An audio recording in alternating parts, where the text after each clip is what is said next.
saam lees uit Romeine 12 vers 1 en 2 en ek gaan in die boodskap ook uit Matteus vers 2 aanhaal, maar jy kan net as jy wil blaai na Romeine 12 vers 1 en 2, alhoewel ek die tekste op die muur gaan wys ook, as jy dit wil lees, en dit is baie bekende skrifgedeelte, waarskynlik sal jy dit dadelik herken wanneer ek dit lees, maar die tekstgedeelte is vir vandag is Romeine 12 vers 1 en 2, maar kom ons bid eers saam.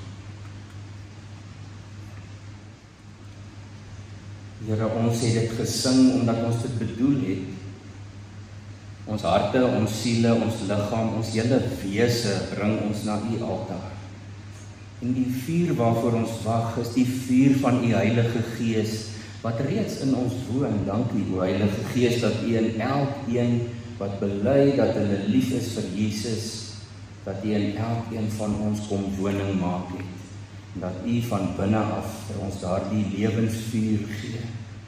Daardie heerlikheid wat uit ons uitstraal, wat nie ons werk is nie, maar U werk. Dit is U toedoen en U beloof ook, U sal dit meer en meer maak tot eer van ons God en Hemelse Vader. Dankie dat ons U nie van ver af nooi nie, maar net vir U ons lewens oorgee, 'n nuwe oorgawe maak, 'n nuwe toewyding, sodat U ons meer kan gebruik. En daarom is ons op hierdie altaar, sodat U ons kan gebruik. Ons prys U naam daarvoor. Amen. Die tema uit hierdie 2 verse is om waarlik een te wees met Christus. En kom ons lees dit uit die 83 vertaling, want dis die bekende een, maar ek gaan dit dan vir u ook vandag lees daarna uit die Nuwe Testament vertaling. Die gedeelte wat ons baie goed ken is in die 83 nuwe vertaling. Nou doen ek 'n beroep op julle broers op grond van die groot ontferming van God. Gee julleself as aan God as lewende en heilige offers wat vir hom aanneemlik is. Dit is die wesenlike van die godsdiens wat julle moet beoefen. Julle moenie aan hierdie sondige wêreld gelei word nie, maar laat God julle verander deur julle denke te vernuwe. Dan sal julle ook kan onderskei wat die wil van God is, wat vir hom goed en aanneemlik en volmaak is. In die Nuwe Testament is dit so 'n bietjie vir ons uitgebrei om dit beter te kan verstaan, maar dit is baie getrou nog aan die Griekse teks, en daar klink dit so: my liewe familie in die Here, julle moet weet hoe baie God vir julle omgee. Daarom pleit ek by julle om julle self as lewende offers aan God te gee. Leef volkome toegewyd aan hom. Leef slegs vir sy applous en goedkeuring. Dan aanbid julle hom reg. Vers 2, moenie dat hierdie huidige tydsgees wen in julle lewe nie. Moenie dat dit julle gedrag bepaal nie. Laat toe dat God julle manier van dink verander en nuut maak. Dan sal julle lewe 'n nuwe koers inslaan. Dan sal julle kan onderskei wat die wil van God is. Julle sal weet wat is goed in sy oë. Julle sal weet wat maak God se hart regtig bly. Julle sal ook weet wat is reg en volmaak in sy teenwoordigheid. Romeine 12 vers 1 en 2 is 'n baie bekende gedeelte. En ek is gelukkig nou al so lank in die gemeente dat ek mag maar weer oor dieselfde teks preek. Want dis net een van daardie tekste wat 'n mens nie net eenmaal kan gebruik en hom dan bære nie. Ek hoop ook dat julle dit gereeld lees en dit sommer onderstreep in jou eie Bybel of jy elektroniese toestel gebruik, mens kan daar ook dit merk nie.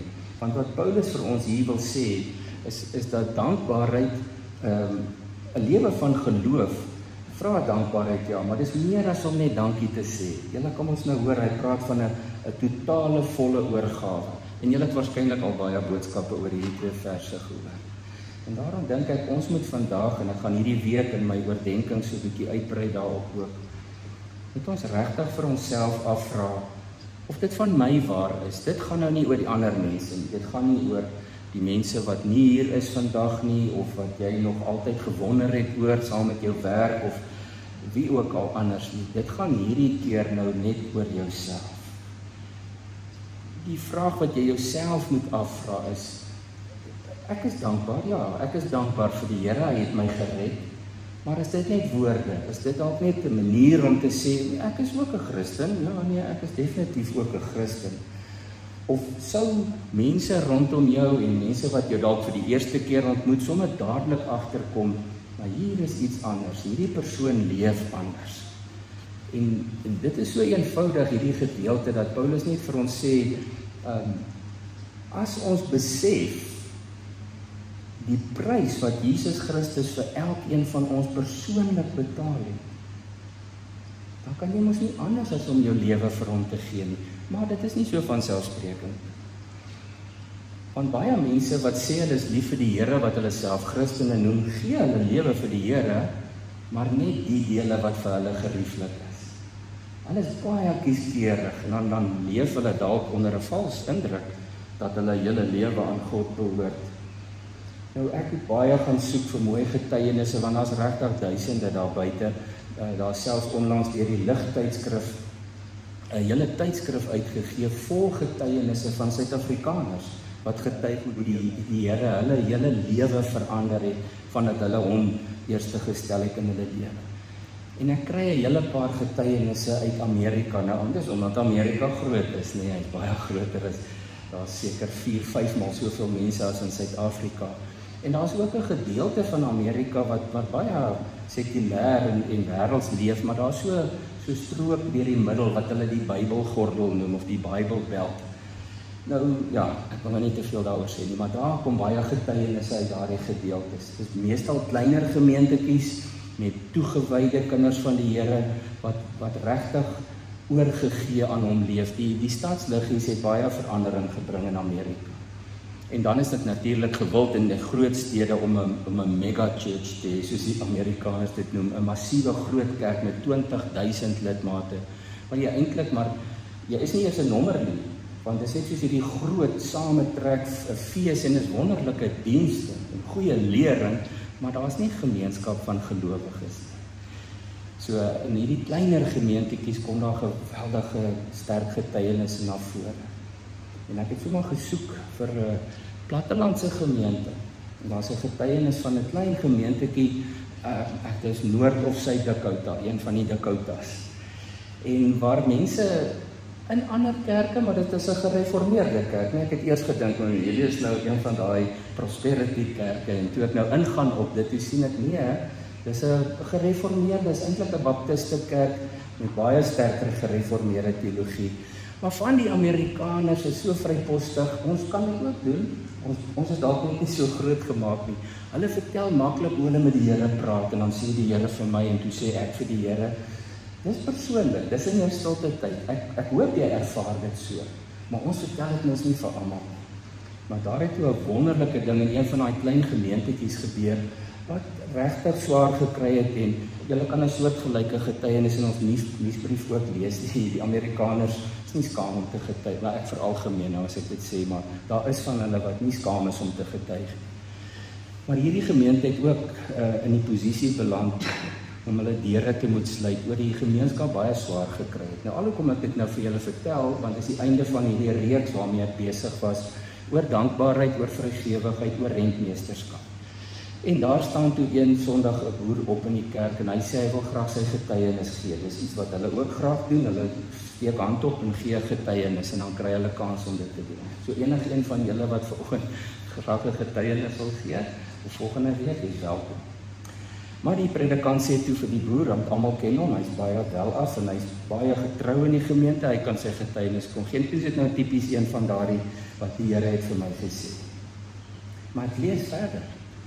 En hy skryf, hy sê, ek wil net vanoggend vir julle sê, julle is my broers en susters, so begin hy sê, die Here het vir my gesê, ek moet 'n bietjie, ek het, julle weet op my plaas, hy vertel toe 3 of 4 ranchero bakkies, dis daai groot Amerikaanse trokkies, hy sê, die Here het vir my gesê, ek moet my bakkie weggee, vir een van die boere wat besig is om sy plaas te verloor. En hy sê, dit was eers vir my baie moeilik, maar ek besluit toe, ek is gehoorsaam, en ek sal dit doen, en hy sê, ek het geworstel, ek het die hele nag nie geslaap nie, die volgende oggend besluit ek, nee, maar ek sal gehoorsaam wees, en hy stap toe na die rakkie met die sleutels toe, en hy haal die oudste bakkie se sleutels af. Hy sê, op die oomblik, toe sê die Here van, die nuwe een. Nou die man sê, hy het eintlik so 'n ligte hartaanval gekry, want hy het net 'n maand van tevore die splinter nuwe model Ranchero bakkie gekoop. En die Here sê vir hom baie duidelik in sy hart, nee, dis mos nie jou bakkie nie, dis myne. Ek leen hom net vir jou en ek wil nou hê jy met hom weggee, jy het nog 3 ander waarmee jy kan ry. So getuienis wat toe daai hele gemeente omgedraai het. En dit het nie net daarby gebly nie, die omgewing het dit gehoor en mense het kom luister. En toe het hulle hom begin vra om sy getuienis te kom gee by ander gemeentes en hy het naderhand net gesê, nee, luister wat die Here vir jou sê. En dis die hele punt wat Paulus wil maak hierso in Romeine 12 vers 1 en 2. Hy wil vir ons ook leer vandag, soos vir daardie eerste gelowiges daar in Rome, 'n gemeente waar hy nog nie eers op daai stadium self persoonlik was nie. Wat God van ons vra. Want onthou, Paulus het waarskynlik ook so 'n verhouding met die Here gehad. Hy skryf dat die Here het vir hom goed gesê. En die Here sê vir elkeen van ons goed. Ons voel dit aan. Party mense noem dit intuïsie, ander mense praat van die stil stem van die Here, maar ons weet wanneer die Here iets op ons hart druk. Nou ek gaan nou nie 'n preek met 3 punte gee nie, ek gaan net baie vinnig saam met julle weer deur hierdie paar verse. Want dis eintlik so vanselfsprekend. In die eerste plek wil ek net vir julle sê dat Paulus hier so 'n baie sterk woord gebruik in die Grieks, parakaleo. Hy sê ek doen 'n ernstige beroep op julle. Dit kan ook vertaal word met ek pleit by julle, ek dring aan by julle. Hy sê dit is nou ernstig, julle moet nou julle ore spits, broers en susters. Hy sê ek wil vir julle vandag smeek. En dan gee hy die rede, dit het hulle mos nou gelees. Hy sê op grond van God se groot ontferming kan ek hierdie pleidooi tot julle lewer. En nou moet jy onthou, dis hoekom ek altyd sê lees die hele brief. Dit is 'n verhaal in aanhalingstekens, dis 'n storie, dis 'n brief wat vir ons geskryf is om te lees van begin tot einde. Dan sal jy die konteks baie mooi verstaan. Nou ek gaan nie die hele brief saam met jou deur nie. Maar daar is 'n paar plekke dwars deur die eerste klomp hoofstukke waar hy hierdie genade van God baie duidelik beskryf. Ek noem net vinnig 'n paar. In Romeine 1 vers 7 begin hy sommer. Hy sê hierdie brief skryf ek aan almal in Rome wat aan God behoort, wat vir God liefhet en wat hy geroep het om aan hom te behoort. En dan met soos al die ander briewe groete hulle genade en vrede vir julle van God ons Vader in die Here Jesus Christus. In Romeine 5 skryf hy oor hierdie genade, hy praat oor die egtheid van ons geloof, dit sluit baie aan met by hierdie vers, wat is jou geloof eg? Is dit regtig nie net iets wat jy sê nie, maar is dit diep opreg, dan sê hy, daardie egtheid van geloof bring vir ons hoop. Hy sê in vers 5, en die hoop sal ons nooit in die steek laat nie, want God het sy liefde in ons harte uitgestort, deur die Heilige Gees wat hy aan ons gegee het. So 2 van God se genade geskenke kom hier na vore.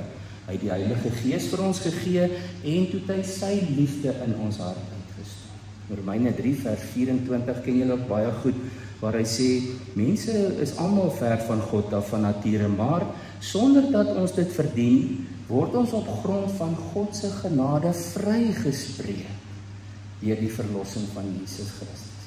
In Romeine 8 vers 35 en verder is daar 'n mooi gedeelte wat julle dalk ook goed ken, waar hy skryf, hy vra, wie kan ons skei van die liefde van God wat daar in Christus is? En dan noem hy voorbeelde, lyding, vervolging, benoudheid, honger, gevaar, naaktheid, die swaard. Hy sê niks kan ons skei van die liefde nie. In vers 38 sê hy, ek is hiervan oortuig dat geen dood of kragte of wat daar ook al is, ons van God se liefde kan skei. Nou, op grond van al hierdie wonderlike genade en nog baie meer in daardie eerste klomp hoofstukke, kom hy nou by hoofstuk 12 en hy sê, en op grond van alles wat God vir jou doen, mag ek nou by jou aandring, nou moet jy reageer, ek en jy moet reageer. En dit is hoekom ons nie sommer net so tjoef-tjaf deur die Bybel kan lees nie. Elke teks wat jy lees, veral in die Nuwe Testament waar die Here Jesus se lering en sy woorde vir ons deurkom, moet ons bidend vra, Here, wat sê U vandag vir my? Die Here praat dalk nie vandag met jou oor jou ekstra voertuig nie, maar hy praat dalk met jou oor iets anders. Ons kan nie net hierdie woorde hoor en huis toe gaan. Miskien Woensdag dalk weer by ons eie Bybelstudie uitkom of dalk weer volgende maand nie. Ons moet elke dag by die Here hoor, wat sê hy vandag vir my? Dis hoekom ek net nou gevra het, laat hierdie vandag oor jou gaan.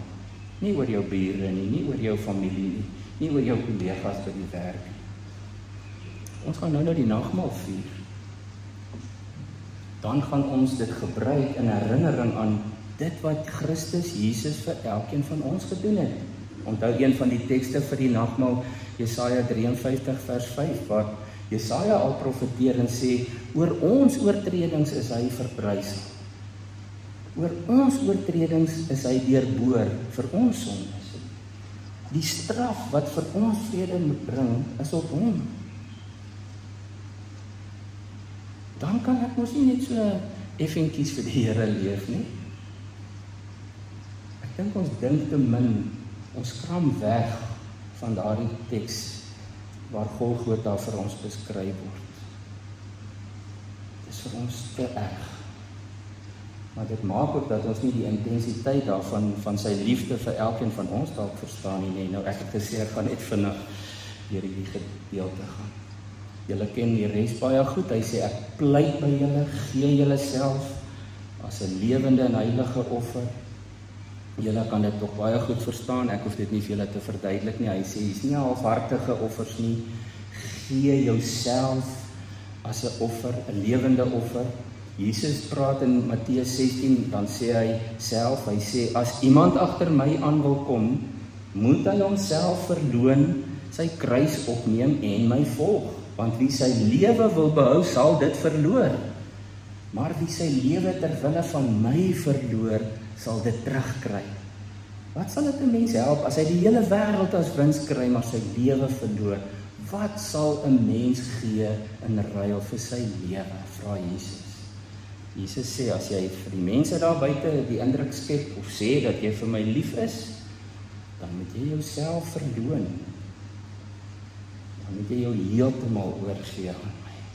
Dan sê Paulus, dis die wesenlike, dis die minste, dis die essensie van ons godsdienst, dis die kruks van die saak, dis waarop dit neerkom. Dan kan ons so leef, dat ons lewe vir God aanneemlik is, wat vir hom goed en aanneemlik en volmaak is. 'n paar weke gelede het ons in Hebreërs 11 gelees, vers 28, laat ons, wat 'n onwankelbare koninkryk ontvang het, dan nou dankbaar wees. Laat ons God dankbaar dien met eerbied en ontzag, soos hy dit wil. Nie soos ek besluit het, waarvoor ek kan sien nie, soos hy dit wil. En Paulus nou hier by ons sou kon instap vanoggend, dan sou hy dalk vir ons kon vra. Een vir een, is jou lewe vir God aanneemlik? Het jy jou heeltemal op die altaar gesit, of is jou een man, jou een been nog op die grond? In Markus 10 lees ons daardie uiters 'n ontstellende verhaal. Ek noem dit nou net 'n verhaal, dis iets wat gebeur het. 'n man kom na die Here toe en hy sê, Here, ek wil u volg, wat moet ek doen? En die Here sê vir hom, leef soos God van jou vra, en hy noem 'n paar goed op uit die gebooie, want dit was 'n Jood wat daar met hom kom praat het. En die man sê, ja nee, dit doen ek al van kleins af. En in vers 21 staan ons daar, die Here Jesus het toe na hom gekyk en hom lief gekry en vir hom gesê, jy kort nog net een ding. Gaan verkoop alles wat jy het en gee die geld vir die armes. Dan sal jy 'n skat in die hemel hê. Kom dan terug en volg my. En dan hierdie bitter, seker van die seerste woorde in die hele Bybel, julle. Gaan lees bietjie Markus 10, vers 22. Hy het egter geskrik toe hy gehoor het wat dit hom gaan kos, en hy het bedruk weggegaan, want hy het baie besittings gehad. Paulus sê, dit is die wesenlike van ons godsdienst. Nie wat ons weet oor Jesus nie wat ons vertel en praat oor hom nie wat ons vir mense sê ons oor hom dink of weet, of hoe ons getuig oor hom nie, maar hoe ons lewe oorgegee is aan hom. Alles, 100%, elke aspek van jou lewe. Iemand skryf lang terug so 'n boekie oor elke kamer van jou hart. elke kamer van jou lewe, jou gesindheid, jou gesondheid, jou gawes, jou tyd, jou energie, jou familie. Jesus het gesê, as jy nie jou pa en jou ma en jou kinders kan agterlaat om my te volg nie, dan moet jy liewer nie agter my aankom. Jou besittings, jou geld, jou toekoms. As ons nie alles vir die Here gee nie, nou die ironie van die saak is, dit is nie myne nie.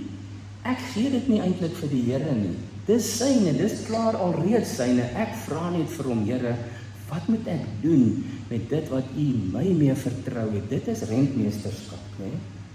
Rentmeesterskap is waar Jesus vir die mense vertel het daardie gelykenis van die ryk man wat vir al sy werkers talente gegee het. Talente was geldstukke in daardie tyd en gesê het, julle moet nou goeie rentmeesters wees. Werk nou met hierdie en ek sal terugkom. En toe hy terugkom het die man gesê, was jy 'n goeie rentmeester? Wat het jy gedoen met die 10 talente wat ek vir jou gegee het? Dis rentmeesterskap. Die vraag is nie eintlik wat Paulus hier vra, wat gee ons vir God nie. Dis soos die man met die 4 ranchero bakkies. Dis nie syne nie. Hy sê, en hy dit met 'n groot skok besef, dis nie syne nie. Die Here het vir hom gesê, dis my bakkies. Ek leen hulle net vir jou. En nou vra ek vir jou, daai nuwe een, moet jy vir jou buurman gee. So, Paulus sê, ons moenie aan hierdie sondige wêreld gelyk word nie, dit weet ons baie goed, in die Nuwe Testament het ons gelees, moenie dat jy die huidige tydsgees wen in julle lewe nie. Waaroor gaan dit in hierdie huidige tydgees? Oor besit, oor hê, oor vashou, oor wat myne is. Ons het in 'n baie moeilike situasie in ons land gekom, waar ons eie sekuriteit moet verseker. En dit het ons 'n soort van, die Engelse noem dit 'n entitlement gegee. Dis myne. Ek het hard gewerk hiervoor. Ek moet dit vashou, want die toekoms is baie onseker. Dis nie myne nie. Dis niks daarvan is myne. Ons moet nie, Eugene Peterson skryf in die Message vertaling, as ons dit nou terugvertaal in Afrikaans, en ek het vir die jong mense in die belydensklas baie daaroor gepraat nie, as ons by mekaar gekom het. Hy skryf in die Message, ons moet nie so gemaklik inpas by hierdie kultuur van hierdie wêreld nie. Hy sê, dit moet nie vir ons 'n gemaklike situasie wees om saam met die wêreld en soos die wêreld te wees nie. Ons moet die klippie in die skoen wees. Ons moet anders wees in ons verhouding met die Here as wat die wêreld is. Ons moet vir die Here sê, Here, ek gee my oor aan U, laat U my denke kan verander, dat U my nuut kan maak. Ons moet elke oggend vir die Here sê, ek is die klei, U is die pottebakker, vorm my, maak my soos U wil. Nie soos ek wil nie. Nie soos ek wil nie. Doen slegs U wil weer, sing ons, U wil met my. Ag, en dan sluit ek af met wat Paulus hier vir ons sê. Hy sê, dit is 'n denkpatroon. Ja, hy sê, dis 'n lewenstyl, dis 'n oorgegewe lewe. Dis nie net woorde nie, dis nie net verstaanskonsepte in my verstand nie, dis 'n lewe, maar dit begin by denke. As jy nie gaan sit en by die Here praat en sê, Here, hoe wil U hê moet ek dink oor die lewe, oor my lewe, oor hierdie situasie nie? Hoe moet ons dink daaroor, want dit alles begin by denke. Spreuke 23 vers 7 word in die Engelse Bybels baie mooi vertaal met soos 'n mens dink, so is hy. Nou die Afrikaanse vertalings het so alom dit vertaal, maar dit kom eintlik baie mooi na vore, né? In die 2020 direkte vertaling staan daar, want dit gaan, die konteks is, wees bietjie versigtig as jy by 'n ryk man gaan eet, want hy is eintlik besig om sommetjies te maak oor wat hierdie ete hom kos. Dis die konteks van Spreuke 23. Dan sê hy, want soos 'n mens dink, so is hy. Nou die Afrikaanse Bybel sê, want hy is die hele tyd besig om in sy binneste somme te maak. Dis interessant, ek het lank daaroor moes nadink. Die 83 vertaling sê, hy bly uitreken wat dit hom kos. Soos 'n mens dink, so is hy. Paulus sê, ons moet ook toelaat dat die Here ons help, dat wanneer ons in ons gedagtes besig is en vir onsself dalk afvra, wat gaan hierdie my kos? Dat God ons denke sal vernuwe, sê hy. So om waarlik een te wees met Christus,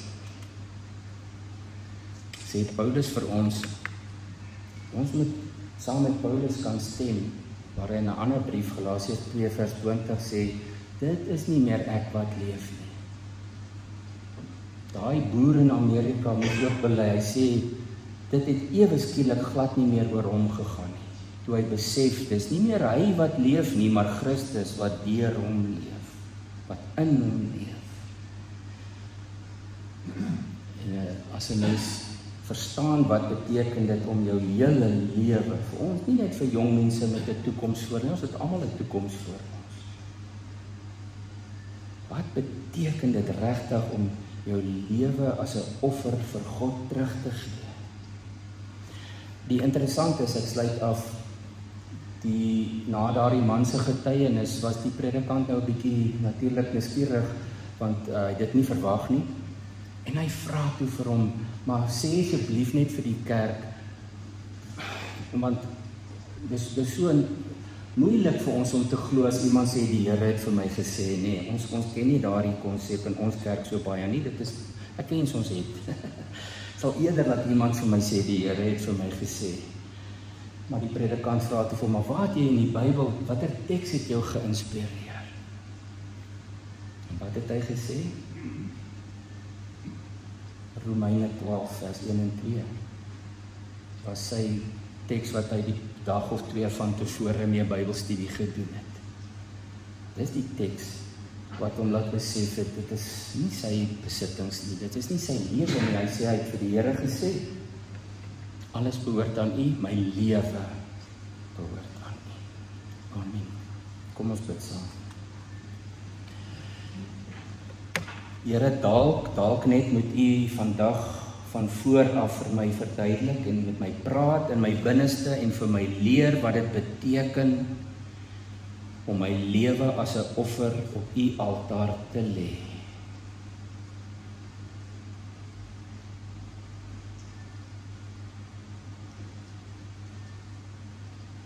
Dat ek nie dink, watter deel kan ek vir U gee nie. Watter deel van my tyd, watter deel van my dag, watter deel van my week en my maand en my jaar, watter deel van my energie kan ek op sy sit vir U. Maar dat alles in totaliteit U sin is. Doen slegs U wil, Heer. U wil met my, vorm my, maak my soos U wil. Help my om nie toe te kyk hoe dit rondom my sleg gaan en ek wegkyk omdat ek dink ek is in beheer van my lewe nie. Wat wil U hê, Here? Wat wil U van my hê? Amen.